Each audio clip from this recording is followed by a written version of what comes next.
to start this year off with a recipe my fiancé and I have been making almost weekly. Shame on me for keeping this a secret for so long. Butternut squash soup is just so much more than soup. I'm going to show you the easiest dish you'll make this week while doubling the possibilities to ramp up any meal or leftover during the week. We're going to start with our squash. Cut the ends off both sides and then cut your squash directly in half. This makes peeling a bit more manageable. Slowly go around the gourd with your knife and trim off the outer skin, like this. Next, take a spoon and hollow out our squash, taking away the softer flesh and seeds. You can save these seeds and roast them in a 375-degree oven, tossed in oil and salt until golden brown. They make for a super tasty snack or garnish for our soup. Cube up your squash so that they are all uniform. This will promote even cooking. Toss them in oil and salt again, and then pop these in a 375-degree oven as well for about 20 minutes or until fork tender. Meanwhile, slice up one onion and get a medium to large sauce pot ripping hot. I'm dropping a new camera angle on y'all. You heard me.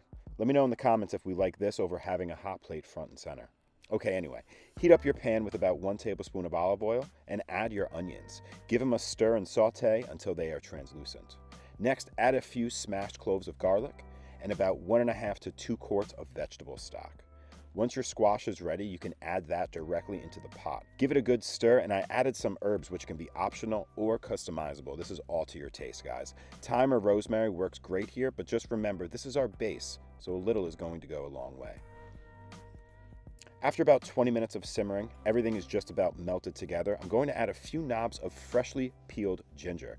This is what I believe makes this recipe so special. You get this nice tart bite of ginger at the end of every taste, and it really just elevates the squash. Let this cook for about 10 minutes longer and then blend. I like to blend while hot.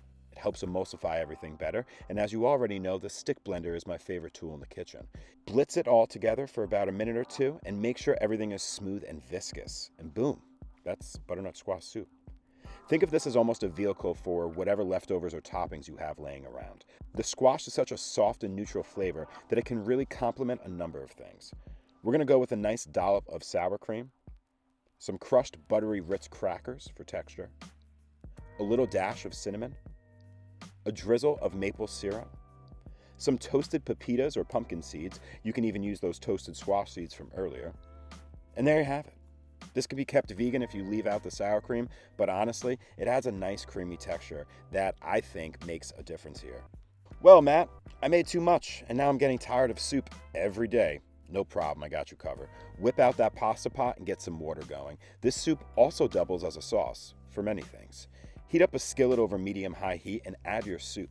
Get this hot and loose and add some nice starchy pasta water. Reduce this down just a bit until it becomes homogeneous. This will help the pasta adhere to the sauce a bit better.